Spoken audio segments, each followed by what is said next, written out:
Hi there. If you're looking for the best Jotform alternative that offers more value, flexibility, and ease of use, then you're in the right place. In this video, I'm going to carry out a side-by-side comparison between Formester and Jotform to show you how Formester can save you money without sacrificing any of the features that Jotform offers. So without any ado, let's get started. Now let's quickly compare the form creation process between Jotform and Formester.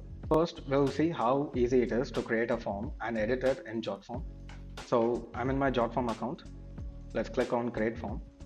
And here I have multiple options. I can start from scratch. Basically, I can create one manually, or I can use a template, or I can import a form, or I can create a signable document, or I can import a PDF form.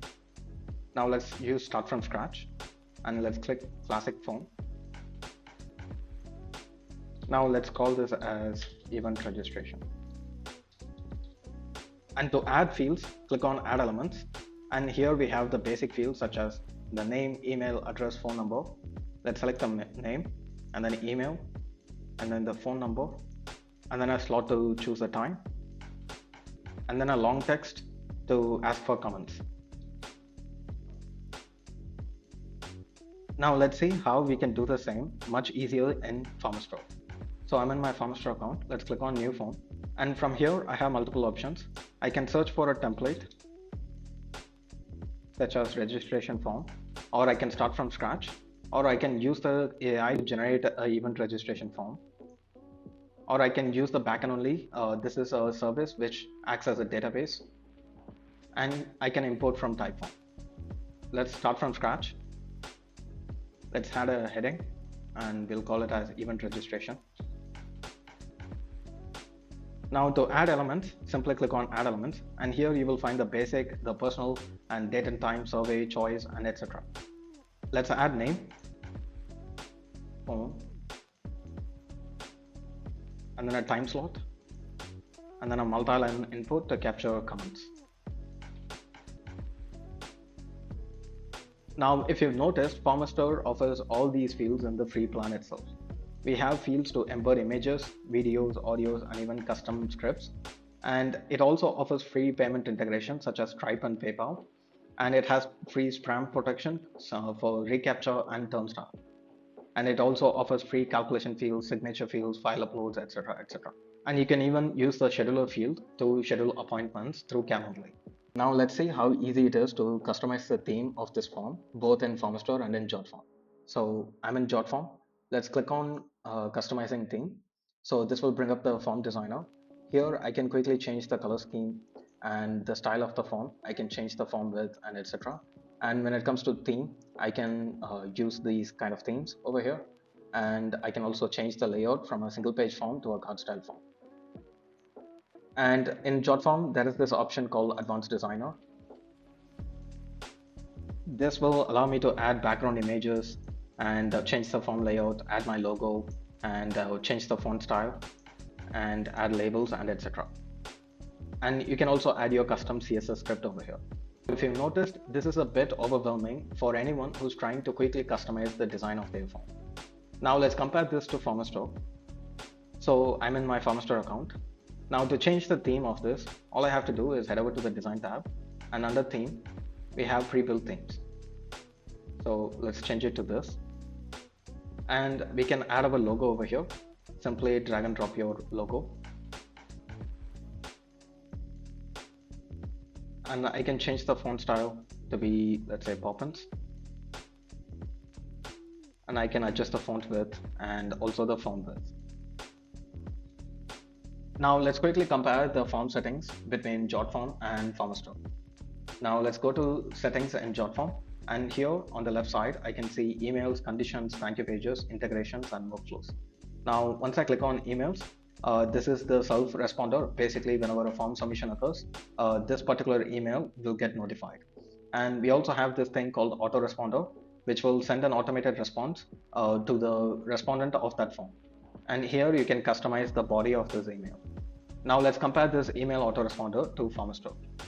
Now I'm in Formester. To set up the email notifications, all I have to do is head over to settings, then click on email notifications.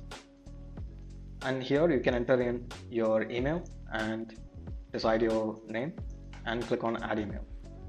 In Formester, you can notify multiple emails whenever a new form submission occurs. This is available in the free plan itself, but in Jotform, to add another self-responding email, you have to upgrade the plan. Now let's set up our autoresponder. To do that, simply click on Automate and then click on Add Autoresponder. Here we can name the responder and the email subject. And here I can edit the body. And here I can attach my documents, I can attach images, videos, etc. And Formester also has free SMTP integration, which will send the email from this particular email address. Then all I have to do is hit save, and there you go. The autoresponder has been set up. So I'm back in Jotform. Let's go to the next option, which is conditions. So basically, this is conditional logic, which will allow you to show or hide fields or carry out specific actions based on the respondent's answer to a specific question. So here we can show or hide fields and update or calculate the field and skip to a page based on the response. And then we have thank you page where you can edit the thank you message. And when it comes to integration, Jotform can easily integrate with thousands of apps. All you have to do is simply search for the app and create your workflow. So I'm in Formester. Let's head over to advanced, and here we can find several features. We have add invisible reCAPTCHA. Basically, this will add a reCAPTCHA that will only be visible to the bots. This will improve the user experience quite a lot. And we also have the option to allow this form to work offline. With this feature, you can collect offline submissions when your internet connectivity is not stable. And we also have the option to allow the user to resume submission. And we have this other feature called partial submission, which is not available in the free plan, but it is available in the next tier, which starts at $13 a month. Now to add conditional logic, you have to upgrade to the next tier, and you can also translate this form into any language you want using the AI auto translation feature. And if you want to add custom scripts to this form, you can also do it over here. And for the thank you page, simply click on the thank you page field, and here you can recall the fields and create your custom thank you message. And you can also paste your website link to redirect the user after a specific period of time. Now let's quickly compare the pricing of Formester and Jotform side by side. Jotform is known as one of the most expensive form builders out there, with premium plans starting at $39 a month for just 25 forms. However, for basic forms and limited usage, you might find its free plan more than enough. In the free plan, it offers 5 forms and 100 monthly submission limits with 10 monthly payments. Now let's quickly compare this to Formester's pricing. When it comes to pricing, Formester is very generous. It offers 4 different plans catering to all types of businesses and individuals. The free plan allows you to create 10 forms with a 100 monthly submission limit and also unlimited payment with 1% commission. In the free plan, you can also use webhook integrations and integrate it with Google Sheets and etc. And the premium plans are designed to meet the needs for higher form limits and advanced workflow automations. And it only starts at $13 a month. So that's it for this short comparison. If you found this to be valuable, give us a thumbs up and do make sure to use the link in the description to sign up to Formester.